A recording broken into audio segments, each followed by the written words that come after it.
Hey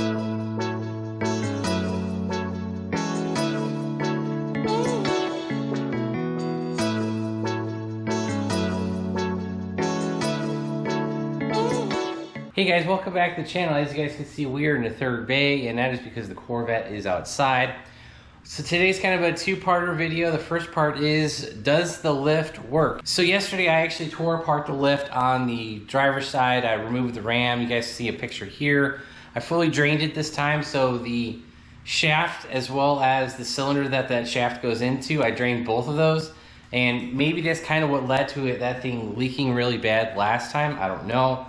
But basically the seal that we replaced, I've replaced it again because I actually had the seal from this side. I ended up not using it. So this driver's side has been torn apart 3 times. If this doesn't work, I'm going to call in a professional. I already got a number from a local guy. And so yeah, we've torn this ram apart yet again. We've replaced it. I've put new fluid in the box over there. I've also bled it, so we should be good to go. So let's go ahead, pull the Corvette in and see if the lift works.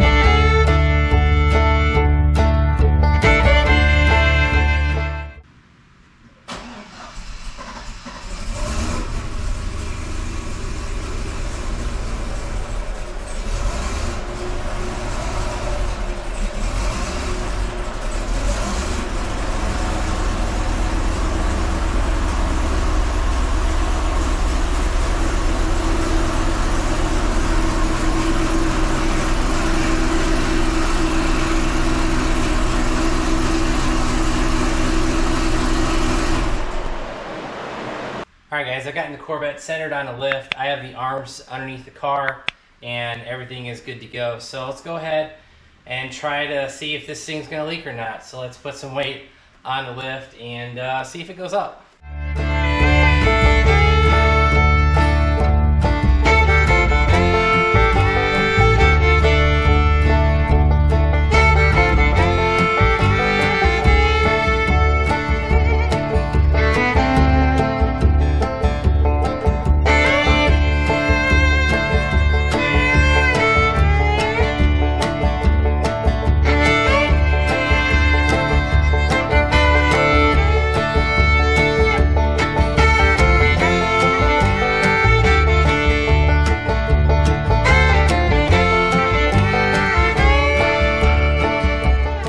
Alright guys, car is on the lift, nothing leaked, no major noises. And last time we did this, when I put weight on that side, on the driver's side, it actually started squirting out like 4 or 5 feet, coming out of the bottom of the ram, hydraulic ram. So this is great news, and that will allow us to proceed to part 2 of today's video, and that is actually working on the Corvette. And the reason the Corvette is on the lift today is because the wiring that's near the starter.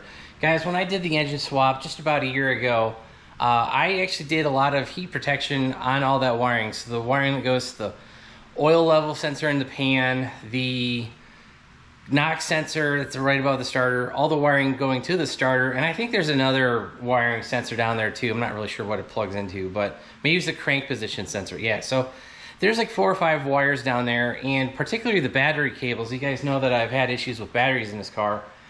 So I have like a 0 gauge or 1 gauge battery cable wiring going from, it's either the ground wire or this wire coming from the battery to the front. I'm not really sure which one it is.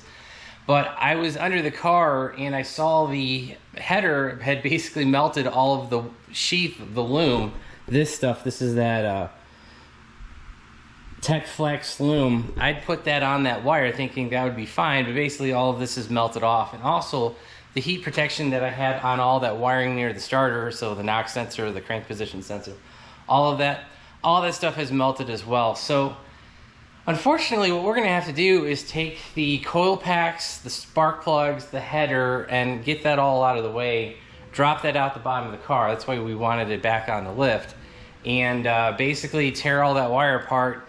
So I think what we're going to do is we're going to strip it down to the bare wire. Everything we had on there previously, I'm going to rip off and replace it with different types of heat protection.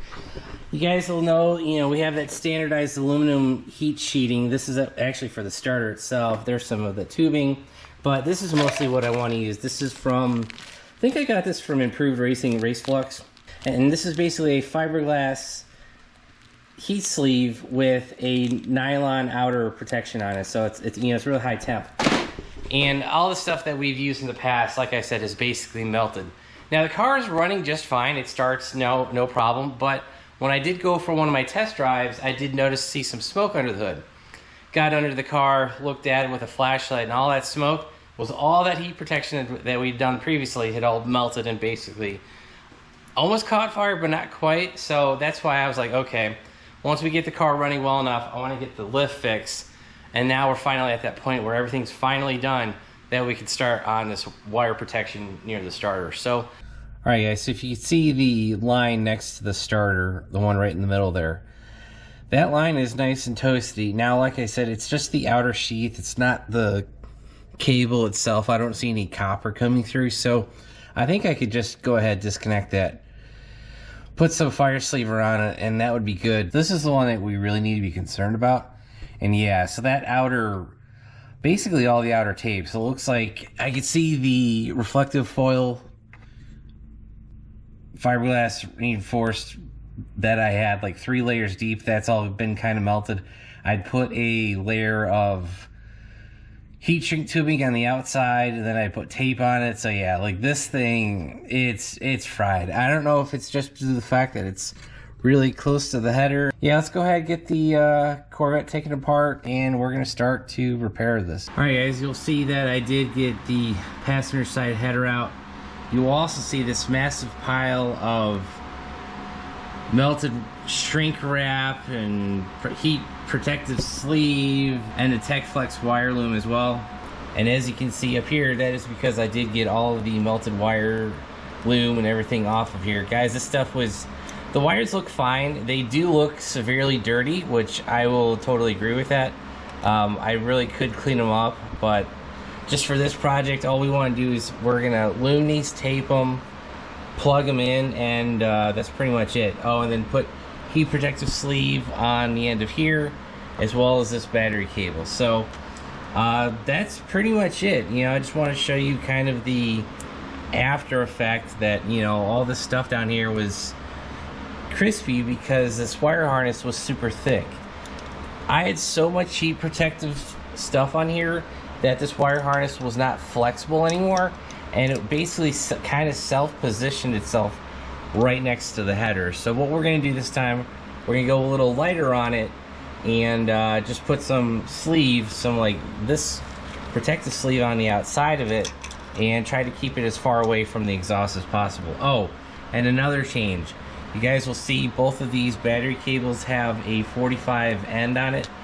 I bent both of these to get these up and out of the way because they were coming straight into the starter from the side, and then the battery cable itself was kind of, you know, in a 90 degree. But what that did was it took both battery cables coming to the positive side of the starter and shoving it right next to the header. So by putting a 45 in here, we should keep it a lot closer to the starter, and we should be good to go. So, all right guys, we finished up the wiring over here. You can see we've got some new test tape wrapped around the oil level sensor, the NOx sensor, and going up into the existing heat shrink material.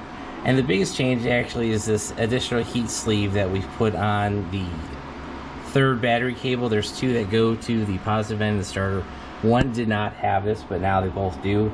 So I put that on there. I bent the terminals to like a 45 degree angle, kind of like I said.